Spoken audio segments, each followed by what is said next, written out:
Good evening, everybody, and welcome to this most anticipated book launch. We are so excited today to be able to feature our very own Melinda Thomsen, and we are celebrating her and her brand new book, Dropping Sunrises in a Jar.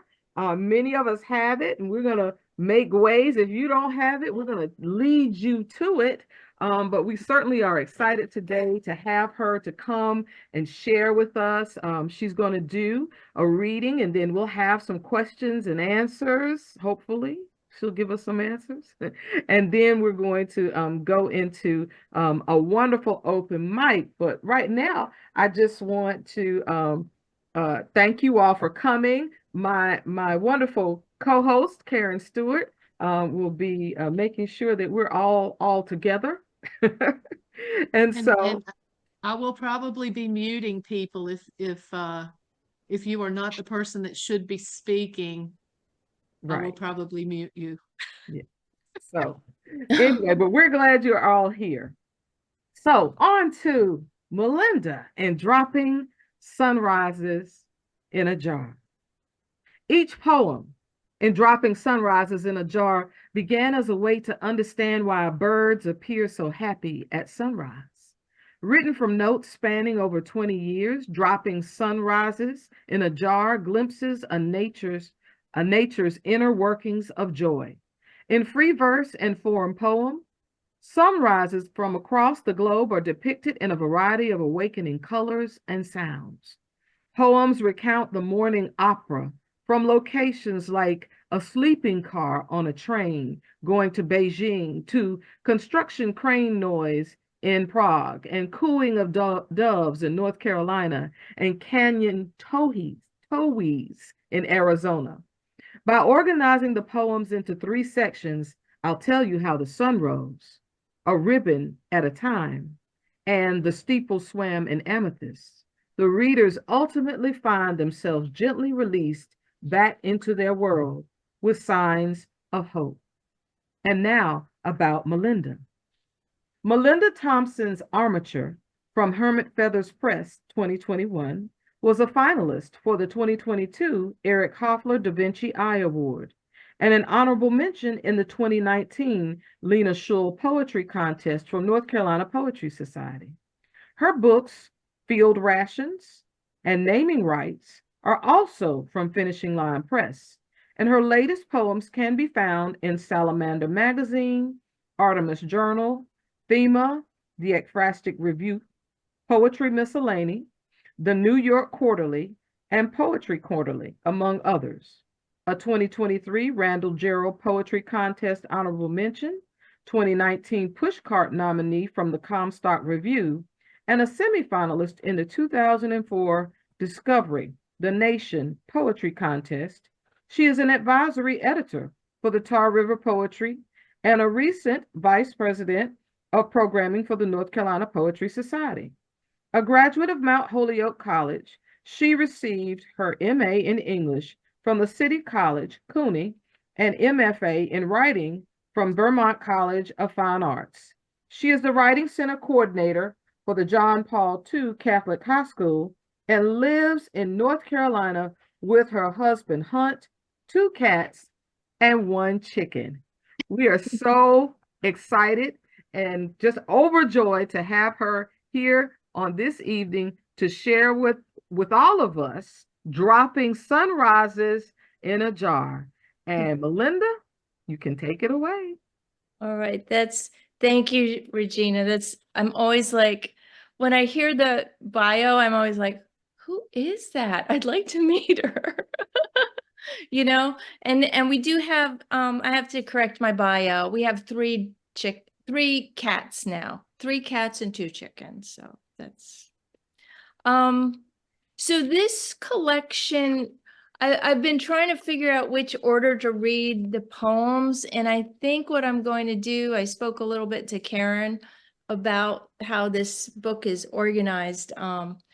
But I'm going to go from the beginning to the end. It just seemed, I thought, oh, let me go from the back to the front. But I think the beginning to the end will kind of, lead you through what was going on. And like what Regina said is exactly true. I'm so amazed by how happy birds are. And now that we got a little rescue kitten off the street, now I'm so amazed by how happy kittens are.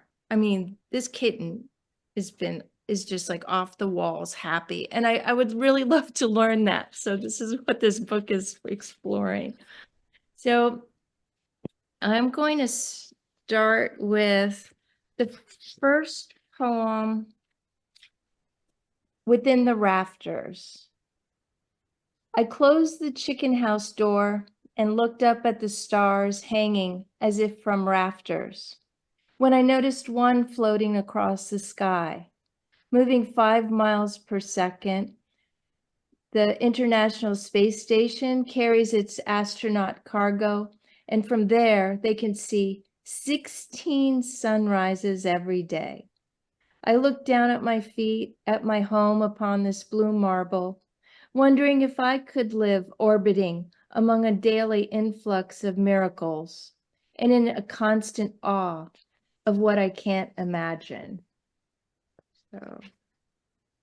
So that's just kind of like, that's what I see the space station. I track the space station and watch it because it's just, to me, it's just so amazing. So I'm going to go to the next poem. It's called Dawn at JFK Departure Gate.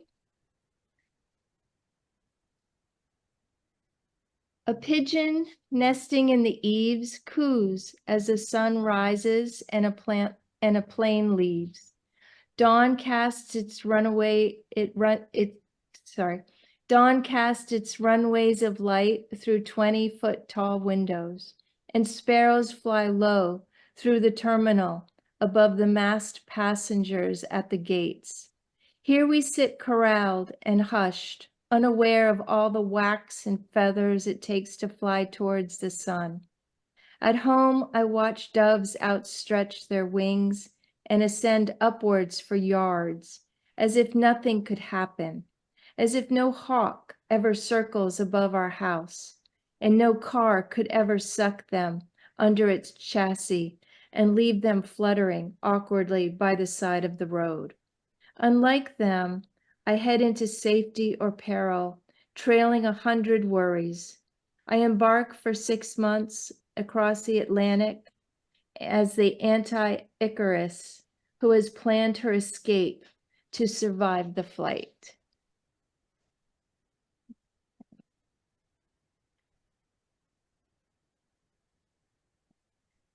I think I will, you mentioned the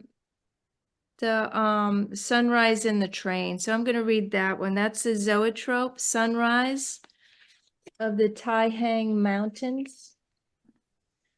Waking in a sleeper car, bunked with 3 strangers, I raised the shade to watch the sunrise, a pale peach glow among the snoring.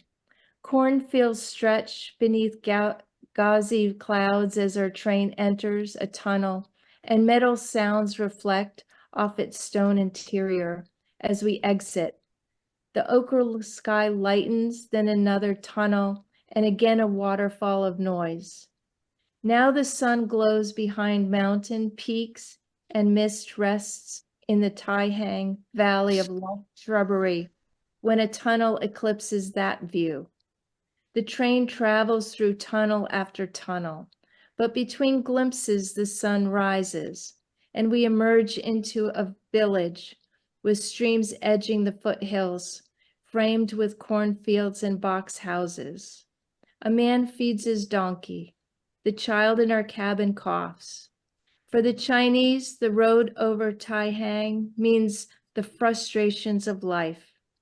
Where the sun rises through slits, this zoetrope carries me home, or someplace where I can untangle myself through flashes of beauty. I had to get out through stillness until bit by bit the womb opened.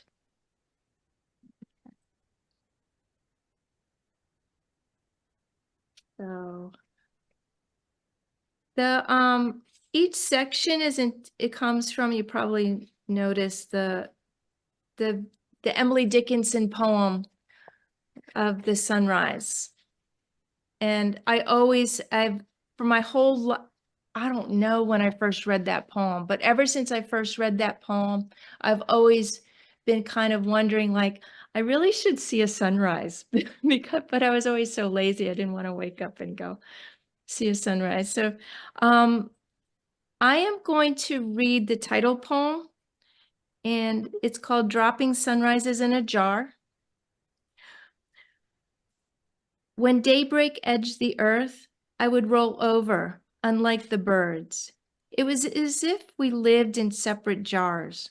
Wrens whistle and chirp about flames blooming into a ball at sunrise, then hush with the sun's full burning.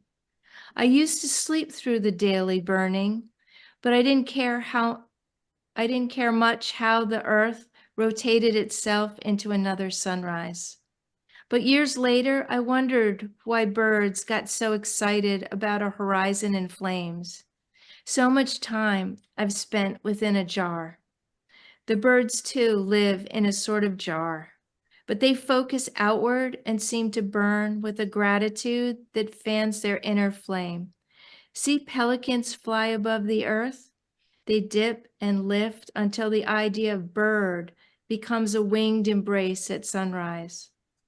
When I traveled, I watched every sunrise to see night leave its door to morning ajar. And in its wake, I heard the calls from birds. Each place began with its horizon burning, and I worry our Goldilocks earth is ending. We choose to go in flames or up in smoke like a moth drawn to a flame. When just right gets too hot, but each sunrise still unleashes warbling tenors upon the earth. For we don't see birds flying into bell jars or coal mines, do we? While forests burn in the west, in the east, squirrels and birds gear up for hurricanes. Notice how birds of a feather fly from floods and flames.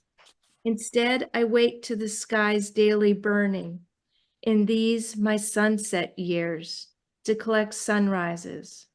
One by one, I drop them in a jar, like candies gathered from my forgiving earth. But this burning keeps flushing out the birds who welcome the earth as if an old flame and add their sunrise songs to its tip jar.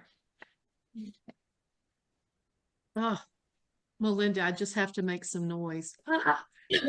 So beautiful, but that's not really why I unmuted myself. I wanted to let everybody know that if you all would like to, you can use the chat. A lot of times in these wonderful poetry reading Zooms, the audience likes to just put in the quotes that are touching them or your impressions. And I know, Melinda, you'd probably delight in being able to look back at those after your reading and see what people are typing about or what our impressions are in kind of live time. Anyway, so just an invitation, if you all would like to do that, you can click on the chat and it should pop up on your screen and you can just let Melinda know what's striking you. Yeah, I see people are saying stuff. Yeah. Cool. All right. I kind of have to keep focused because if I get, I'm sure that Regina will send you a copy of the chat after after we're finished. So don't let us distract you. We'll make sure you get it. We'll make sure you get it. Awesome. Okay. So that title poem, you probably heard the repeating words at the end. That's a sestina. And if you ever want to like blow your brain up, you can just like try to write a sestina. It's kind of hard, but I finally got the hang of it. So the thing is, you'll hear, if you go and write as many sunrises poems as I have done, the vocabulary starts repeating. And that's one of the problems with doing something like this. So putting these poems into forms has helped push that vocabulary to different places. So it's not just, and the sun came up this morning, and the sun came up. So that's why this is got a lot of formal poems in them. The main center part of the book is a crown of sonnets. And so there's 15 sonnets, 14 of them where the first line, but where the last line of the sonnet is the first line of the next sonnet, and the last line of that sonnet is the first line of the next. And then the 15th sonnet is all the first lines at the end. So that, and it's just fascinating. I know Meg Carney, who Jacqueline and Johnson and I went to school with, she did a book, a crown of sonnets for one of her chapbooks, and it was awesome. So it was just, I was like, I want to do that too. But actually it just happened. I had so many sunrises that the sonnet form seemed to work for me for this. So I am going to read maybe three or four of these, and I'll read a couple so you can sort of see what I'm talking about, where the lines are moving to between each sonnet. The first one is called Greenville. Greenville. First come the crows, sparrows, and clerks, as the donut makers carry on, and the sun burns at the horizon, trailing its pink and ochre lacework. Starlings swoop and perch as a display of 100. What do they know of sun? What limited hues define their vision? Our yellow dwarfed star draws in this new day and warms me by degrees. Our daily bond with earth ends at sunset when a glass of wine lights a flame in my eyes. With one quick toast, I'll send the sun back into the ground.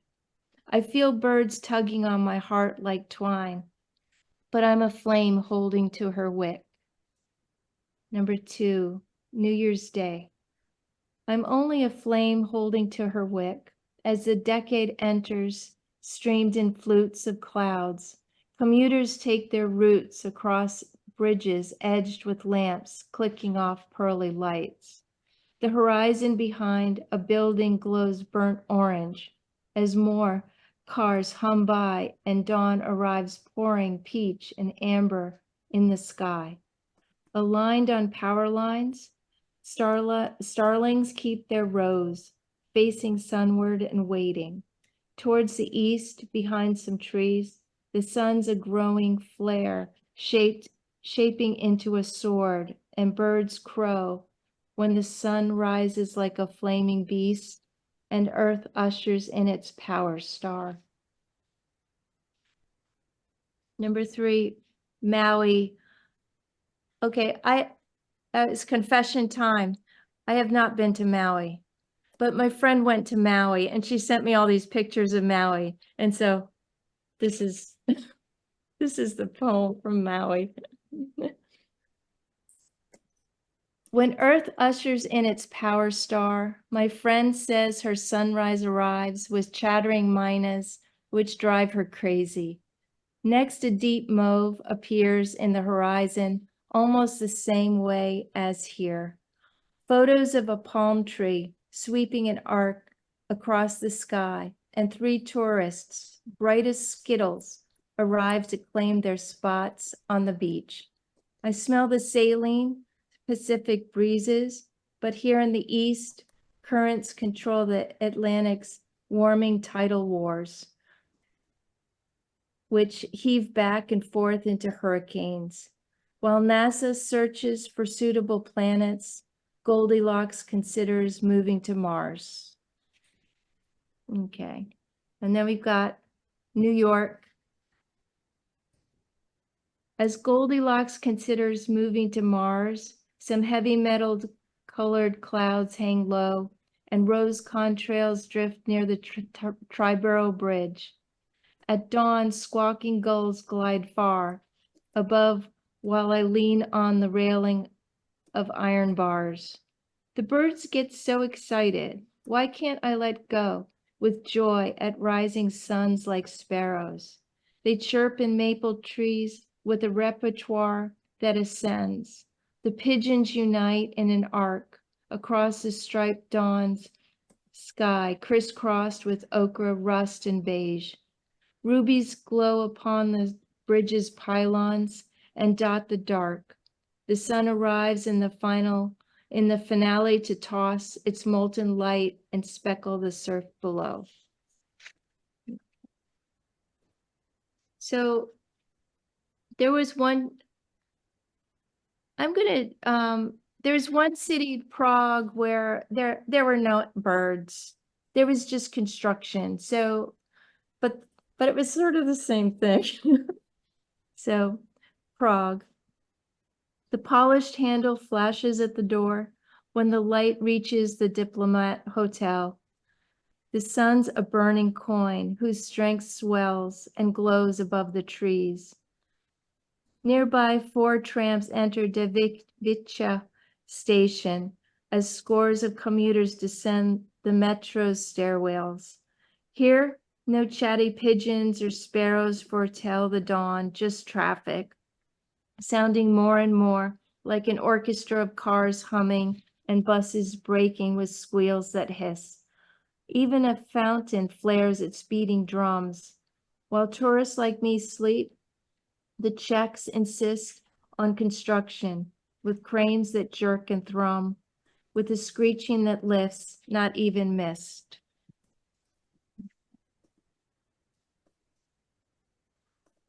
Okay. I think I'm going to go into the 3rd section, and we'll look at some other, poems kind of drawn from the sun, but not exactly. This sunflower triage. I found a sunflower laying sideways in the cucumber bed, unearthed with its roots intact. Placed in a cup, it leaned its broken self on a chopstick for balance to grow upwards. Think of your own plot of earth, where your new roots finger outward to pull in a nutrient or two. That is terror. I only need a sip of earth water, but a thimbleful is so scant. I want more than enough. As I placed flowers in soil and sunlight, a wren chortled at the breeze, or transplants, or whoever would listen. After several weeks, all sunflowers stood without a cane or crutch, erect in newly dug furrows. Although dwarfed, they stretched into the sky and turned sunward until their faces spread like saucers. 5 loaves of bread and 2 fish fed 5,000, like water droplets that sustain one Helanthius. I think. Let's see. Okay. This one is called My Skeleton's Pep Talk. My skeleton's pep talk. I do my best to hold you up. Even all those years you heard, don't hunch over so. Stand up straight. Throw your shoulders back, as if posture depends only on calcium, rich bones, and attitude. I can't make every little girl stand ballerina straight. So much sadness gets in the way. Let's forget about roses stooped over in dry vases. Look at how birds stand with backs arched and proudly focus on being a bird. Hear the wren each morning using its skeletal gift at full throttle. It's not my doing alone. One day you'll shape yourself into the bird your soul holds. Okay. We got 2 more. And these are, this is called On Threading Needles with Camels. And it comes from the scripture, Matthew 19:21-24.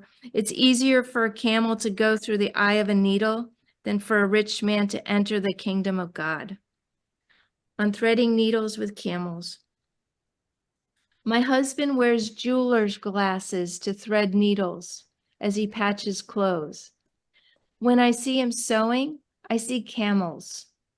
If I took a lock of camel hair and thread it into a needle, camels go through. If I held an entire camel with some pulley system and heaved it 600 plus pounds upwards, turning it to fit through a 2-story opening in a needle welded from steel, would St. Peter throw open heaven for us all? One strand of camel's hair carries its DNA, but leaves its weight, speed, and height behind. If I moistened a lock of camel hair with my saliva, twisted it, and thread the needle, would we both go to heaven? If I pulled out of myself one bit of inner camel, the part that lopes through deserts, shuttling tourists without bitchin', would I be more decent? Perhaps I overthink proverbs, but I love how camels chew, spit, and walk out of sunrises. Okay. All right, I'm gonna finish with the sun's uprising, and it's the sun is going to speak, and the sun is responding to John Donne's poem, The Sun Rising. The sun rising. Busy old fool, unruly Donne, you're such a pain. Pull those east-facing drapes to greet the sun. My job's to brighten the day, so why complain? Even school kids are up and gone. The snails and ants have faster gaits than you, for it's already an hour past dawn. God knows your Sunday sermon cannot wait, so please wake up your mistress for me as well, and I will resume my daily carousel. Really? You prefer to roll in bed, scorning my rays, to bask in your sweetie's shining eyes instead? Why not enjoy this morning's full display of a fuchsia-defined horizon and swirling flocks of trilling starlings? The earth doesn't slow to a cedar resin's pace at your flat or refrain from its whirling. It's Copernicus's law we abide by. Excuse me, but you've got the wrong bad guy. Okay, I see how she's your moon and I'm a pest. This afternoon's eclipse should change your tune and usher in some darkness to your nest. This spinning system can't ignore its duty, so don't risk your health or sanity with chatter calling for more sex. Rather, enjoy my prince's wealth of dew-tipped roses with your dearest friend, and let love blossom until the stars descend. Okay. Wow, Melinda.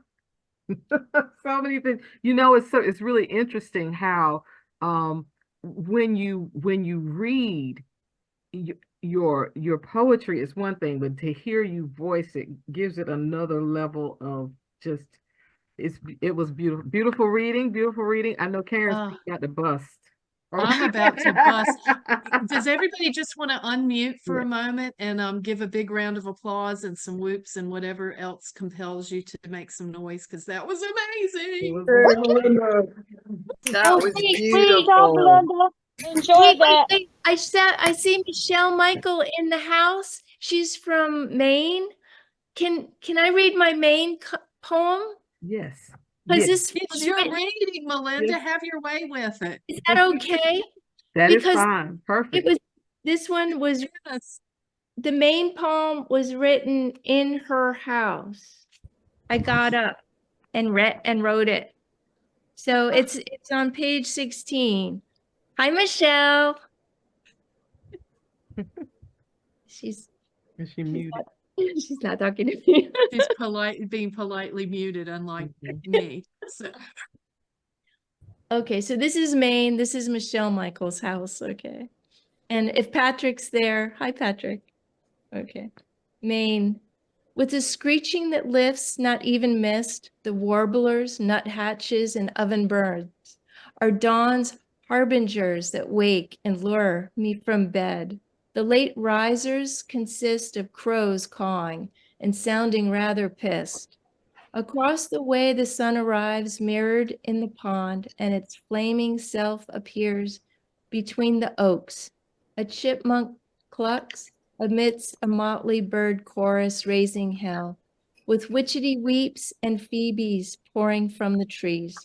These winged critters send spells full throttle to wake the entire forest. Daylight inches into the woodland floor, while waves of leaves rattle and twist. Okay. Beautiful. Yay. Now Beautiful. you can take the hook and take me off. No, you have to stay there because our very own Karen Stewart has questions. Oh, And my so goodness. I'm going to pin her. There we are. Oh, you don't need to Yes. unpin me. I don't do well pinned. You look beautiful, darling. Oh no, that is so not true. Gosh, Melinda, I just have to thank you. I just want to thank you for writing these poems and putting this book together, because this is such a treat. And I'm sure I'm speaking for everybody here that just heard you read, and those of us that have read your words in the book. It's just something to behold. So thank you for that. Oh my goodness. Well, before I start rattling off my idle questions, is there anything you would like to just tell us about this book, or your process, or like anything you're like, God, I hope Karen's going to ask me about this? Or do you want to wait and see what I ask you? Oh no, it's sometimes people say this writing is obsession. This is definitely is an obsession. It still is an obsession. And I'm like, oh my gosh, I still want to get up and watch the sunrise and write about it. So it's I hope you do. Yeah. So along that line, then I'm just gonna, we'll just have a little conversation here, like it's just the two of us. So all these amazing sunrise poems, did you set out to, I'm going to write a bunch of sunrise poems and put them in a book about sunrises and other things, or is this something that you had been doing randomly? What was your process for this? Because it's so fluid. I'm dying to know, like, how did these actually, how did the whole series come about? Can you talk about that a little bit? Like, Well, what's in here? How did it come to be in there? okay. I truly just went out and watched the sun. The first one might have been at Michelle's house. It might have been, I can't remember if it was at Michelle's house. I just decided I was going to go out and watch a sunrise, or it might have been in New York City where I walked to the East River. I can't remember exactly which one was the first one, but I think I've always suffered a little bit from, I won't say it's depression, but it's more sadness. And so, when I thought, let me see why, let me just try this. And that Emily Dickinson poem was the trigger for me to get out and just see one. Because I was like, what is going on? I should see a sunrise before I die, right? Right. Check it out. I can see lots of sunsets, but and so when I did do that, then I just was on a mission. I was like, I can't believe that these birds are so happy. Let me see if they're happy everywhere. And sure enough, they were pretty much happy everywhere. And so I just started doing it that way, and I was just sketching it out, but then I ended up like, yeah, I could put this into a book. But again, the poems were seeming to sound very similar just because the free verse was not working for them. And it was I wanted you to talk about that, because the way that it's the sonnet, it is so flawlessly, perfectly delightful, the way the poems flow into each other.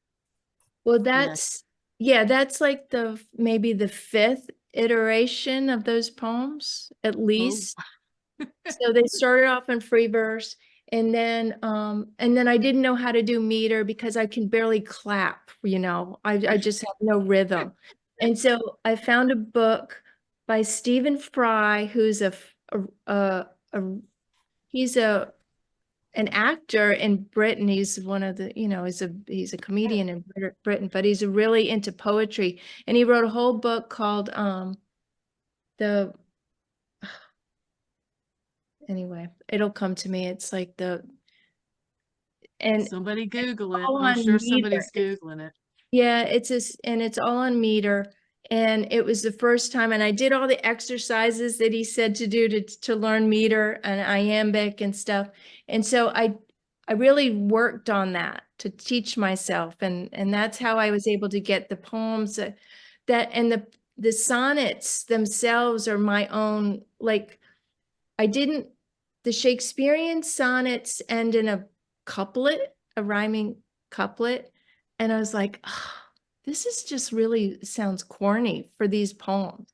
So I flipped them around, and it's sort of a blend of I think it's the Italian sonnet. So that if you look at each one is like it's got A, B, B, A, C, D, D, C, and then E, F, G, E, F, G, or something like that. It's kind of a looser form, but they just worked for my voice better than the I don't know, the rhyming couplets. The rhyming couplets just I can't do. Yeah, they're so delightful because I don't feel like I'm like, oh, okay, here we go. We're in a form now, which is, I have to admit, is usually the way I feel a lot of times with people's form poems. I'm like, oh, okay, I see what they did there.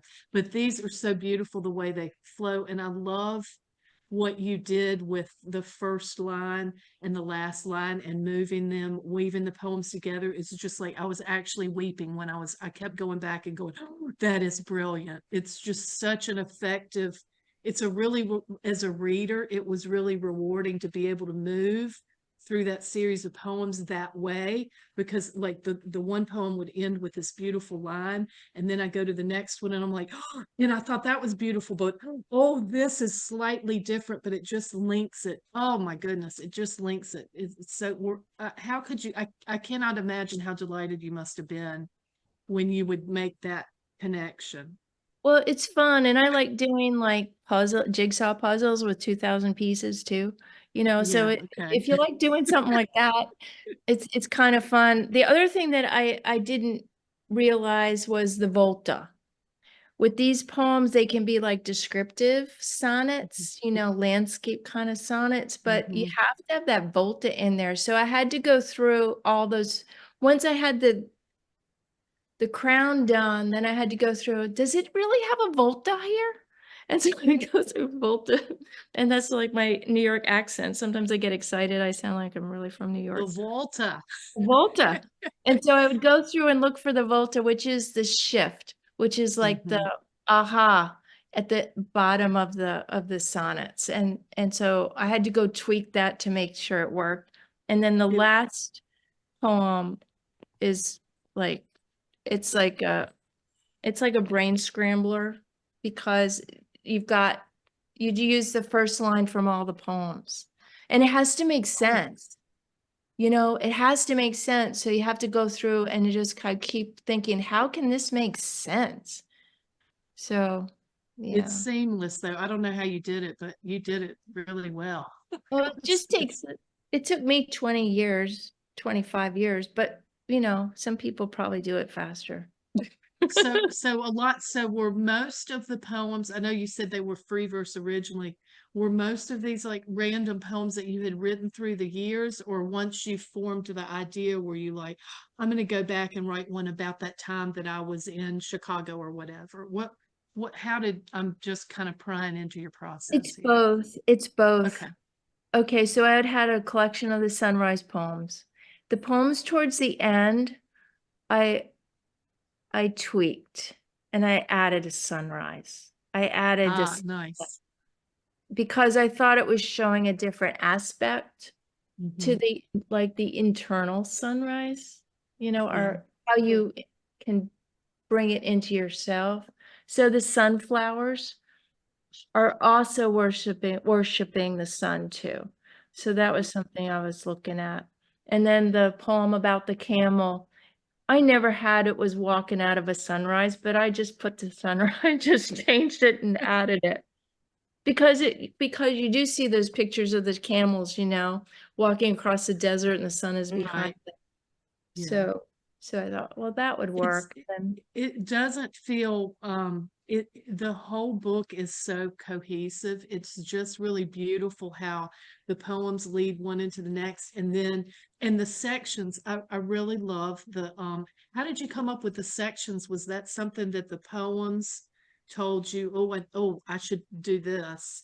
Or did you think, let me make the book work like this and then fill the poems in? Because it's seamless. I mean, it's just it really feels like a journey going through the book. And I would tell everybody, if you haven't gone through it yet, start at the first page.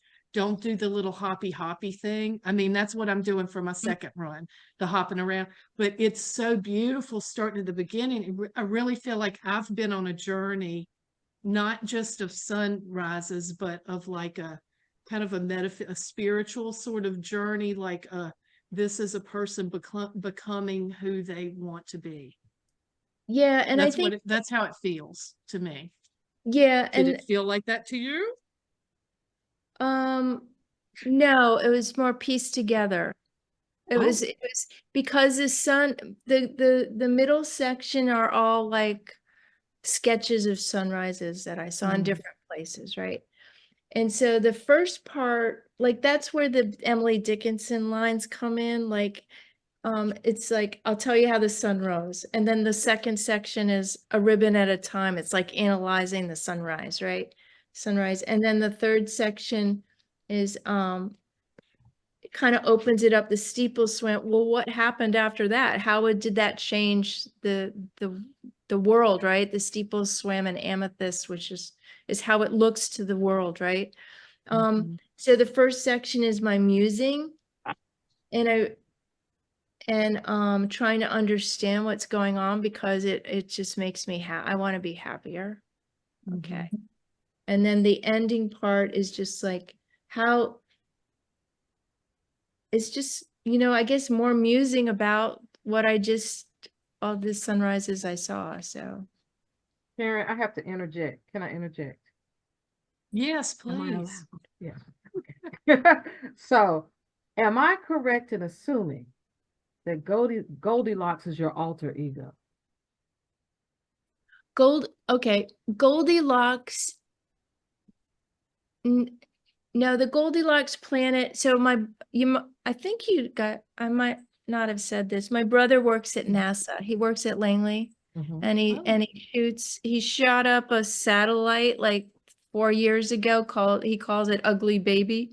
But so I think that's just totally that NASA and that science part, the International Space Station, the Goldilocks planet is like, what are we going to do if we burn up our world? We're going to look for, and it's what they call the Goldilocks planet.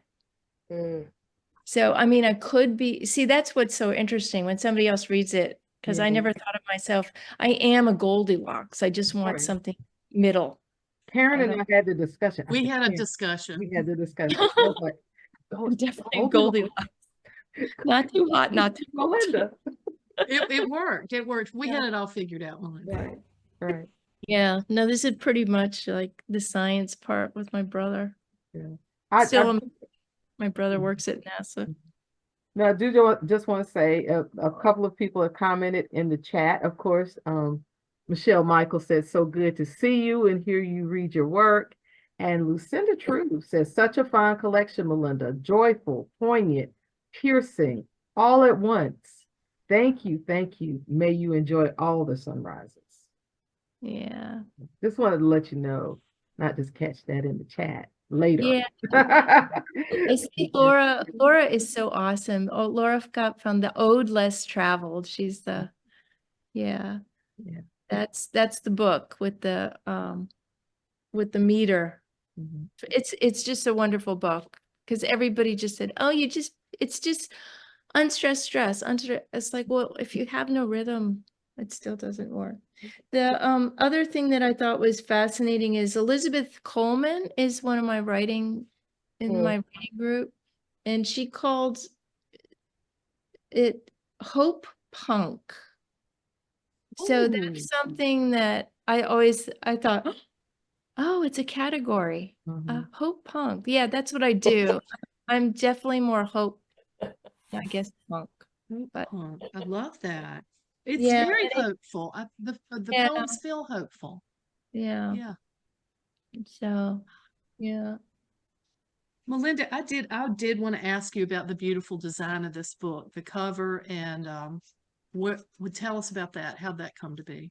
So the text Armature had the same kind of text, and I liked that a lot. That's why I chose.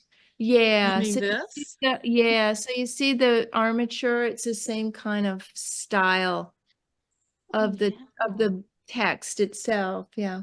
This is it's actually a sunset that my stepdaughter painted in watercolors and in our kitchen. And so I got the jars, the mason jars. I bought them on Etsy or something. And then I just put that in we put this sunrise in the jar and then put another jar inside with the bird inside that, and that's how. You designed your own cover? Yeah. Wow. I really wish that Finishing Line Press would do it for me, but It's beautiful. So that's Christiana did this painting. Wow. Yeah, and then the bird is what is it, public domain bird. Well, it is a stunning book. It's So, beautiful. Well done. yeah. Wow. Oh, I had no idea. What else did anybody else have a question they wanted to ask of Melinda that's not too pryingly personal, or we could go there too, since she's on the spot. This is Melinda. Camp. Hi. It's our little recipe. That was going to be my question. I wanted to see who was on your lap. That's Scamp, and she got spayed last week. Oh. And so she's got so she's now Space Kitty. Yeah. No. I'd also like to say, if you're interested in reading in our open mic, I have a couple of names down, Joan, and Christy.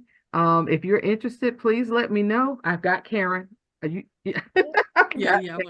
You know me, I always want to read some. Yeah, I'm going to unpin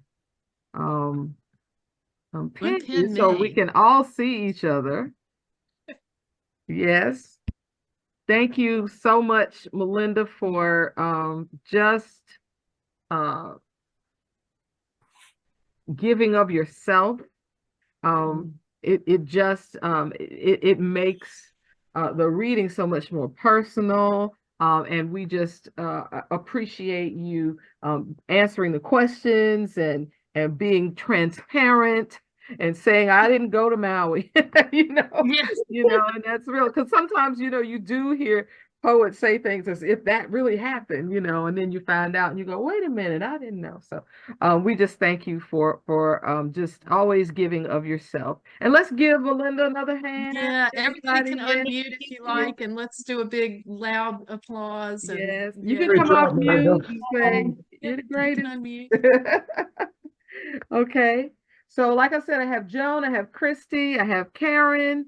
Who else? Paul Jones. Aren't you in the are you, can I put your name on this list? Sure. Yes. How about that? I have to go stir some gumbo in a second though.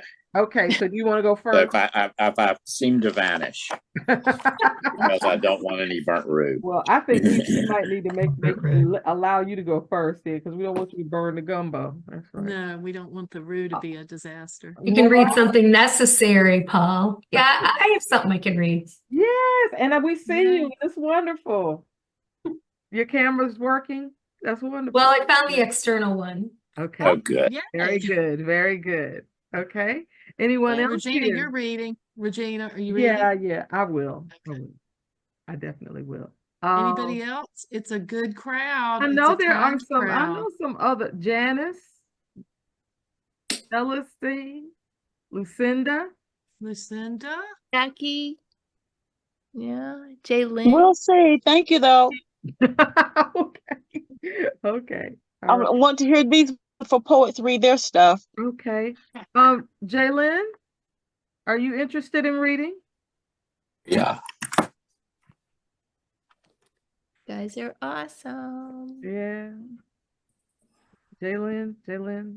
Okay. Jalen said yes, I think. Did she Yes. say yes? I think.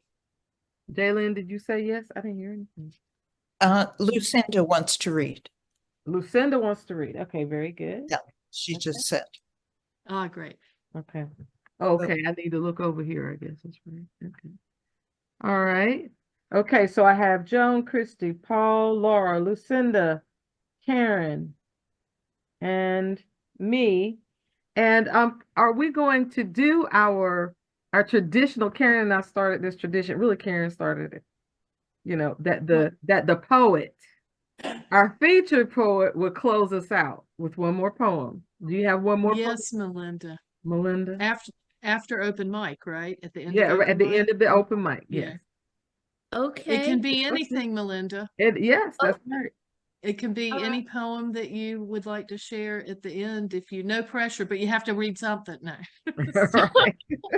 Okay, sounds good. Okay. All So right. just be thinking. All right, Okay. everybody. I'm coming around to you. I'm gonna start with Paul, the Gumbo King. We are here we go. The floor is yours. Okay. I just went to the mailbox today and this came out. It's Southern Poetry Review, and I have a poem in it. Yay. And Lucinda wrote me earlier to say, yes, I have. Actually, yeah, I have two, but I'm only going to read one because I'm merciful. Thank you. You are. Watching wrens. Don't they have anything better to do? Dull brown darts dashing from bush to bush, predictably twittering songs now and then. Yet poets want to be just like them, with their small ambitions, their false starts at nest, their little interpersonal skulls. Still, they do face up to winter, staying close to home despite the harsh weather, squawking the same squawk they squawk at rain. When their flowery spring is interrupted by thunder, they just shake off the water, try to sing out the storm's roar. But then all that flutter, all that noisy talk goes silent in the shadow of the hawk. Wow. Wow. Look, I was typing as hard as there was so much I wanted to say that that was beautiful, wonderful, wonderful. Paul Thank you. Jones, ladies and gentlemen. Yes. Thank you. Thank you. All right. Next on the mic, we have Ms. Joan Bersowska. And Hello. I'm coming to you. I'm trying to pin you. There we go. Okay. All right. Tree voice. Woman, we have known your worship since you were a child. We have known your lookings up and touchings of our barks and leaves. We have felt your gazings at our forms and transformations over time. Woman, we are indifferent to mankind, but we witness all, though you imagine your foolishness and sufferings go unseen. We know no gratitude, make no mistakes. Trees do not need your love or praise. Our language is impenetrable to you, though you imagine otherwise. Wow. Wow. Trees do not need your love or praise. Wonderful. Um, what was the other thing? We have known your worship since you were a child. And that's one thing about Joan. I love the reverence in your poems. And I guess the way you deliver it is just almost spellbinding. So thank you so much. Thank you so much, Joan. Thank you. All right. We will now go on to the one, the only Christy L. Williams. Okay, so this is something different that I haven't tried before, but Karen and I have gone to several of Billy Collins's latest things. And so this is something I wrote after listening to some Billy Collins poems. This is called Scattered Want After a Summer Hurricane and 3 Billy Collins poems. I want to ricochet off a periwinkle wall, start a fire, learn to truly taste an olive so that I might wear black and green together more frequently, find an eyeshadow in the bottom of a put-away purse that matches a martini state of mind. I want to lanyard next winter's first snow. Thanks, everybody. All right, Christy. I want to find an eyeshadow in the bottom of a put-away purse. That's me. I want to find $10 in the bottom of a put-away purse. I'll take that too. You want that too? Thank you so much, Christy. Oh my goodness. You always give us something to think about. Okay. All right. Miss Laura. You ready? I'm ready. Thanks, you. Christy. That was fun. That was Okay, here, fun. Billy. Okay, this is old, but after hearing Melinda, it just came to mind. It's called Northbound. Blacktop spools like licorice toward jack pines, full of Kirkland warblers. Just back from winter break and Turks and Caicos. We search for flashes, yellow throats, black stripes, pumping tail feathers, so hard to find amid the gray-green needles. Much simpler to listen for the chip-chip-chiweo. So hopeful in its happy ending up note. Thank you. Wonderful. I'm impressed. Chip, chip, chiweo. Chip-chip-chiweo. Chiweo. Thank you, Laura. Thank you. I'm so glad you're able to be seen. All right. Okay. Next we have Lucinda True. I'm going to find you and pin you. Oh, you're on mute.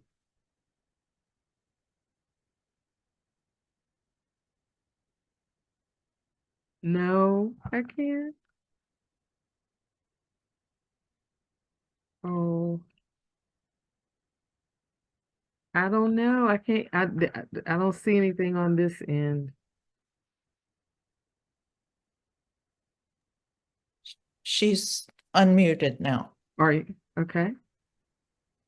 I can't hear you. Yeah. It might be something that this happened to me not so long ago. Yeah. And I ended up having to go out and come back in. That worked, but yeah. No, okay. I'm sorry. That means you're gonna have to come to all the rest of them and share with us. And congratulations to you. Didn't I see you were a finalist? Yes, congratulations. Yes. All right. Okay, and so now we have the one, the only Karen Stewart. You ready? Yeah, the question is if y'all are ready. So I'm changing it up since Christy did her Billy poem. I'm going to do mine also.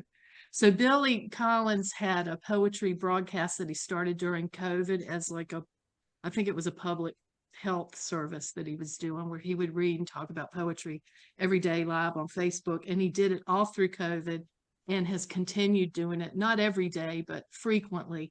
And his last scheduled one was last week. So Christy and I sat in on it. So this is a poem. It's got a lot going on. It's things Billy was saying, things that were going on in the room, things from my head. Anyway, this is the lasting poetry broadcast. My ears are feeling how it is to be left and right out in the rain all night. It was just a tibia, not a fibula. There's a pin tilted back in Billy's hand as the world is sailing on forever with no real need for any of us. My ears beg to row through a million empty branches onto a trellised porch with guarding thorns like poems of disorientation and a pink-eyed, possum with a very scared tail.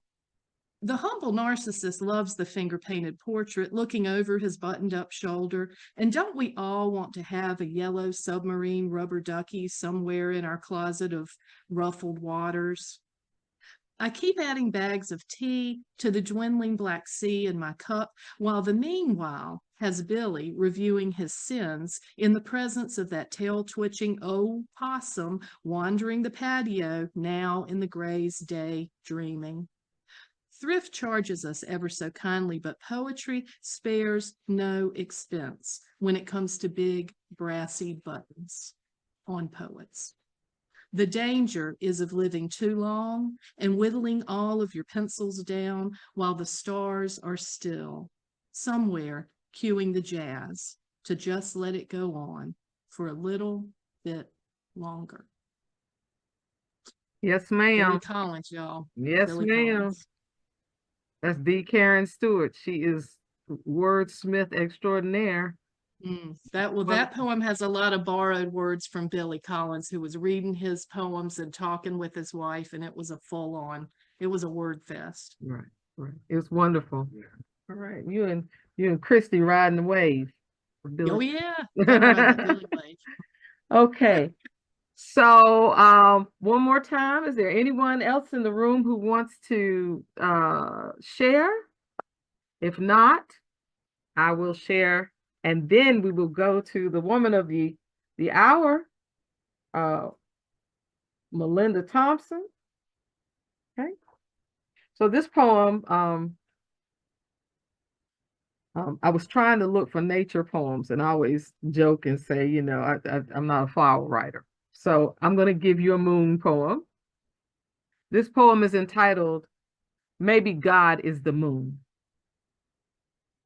Maybe it was the moon that bore me up, placed me on its moon back when my light was low, so low I could not speak, could not utter, when I was sliced and excluded from my own voice.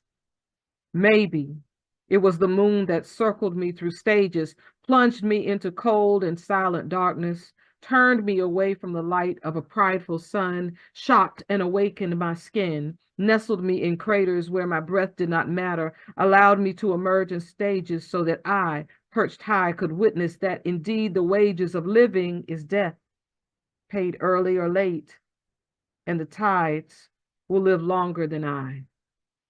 Maybe it was the moon that tenderly slid me down its beam back into the fray, reminded me of how to walk, to hide, to emerge, to cry for, to try to find a human space of other moon made overs. Maybe it was the moon that reanimated my soul, filled it with purpose, taught me how to line this pathway back to wherever I need to be. Thank you. All right, Miss Melinda, one more time.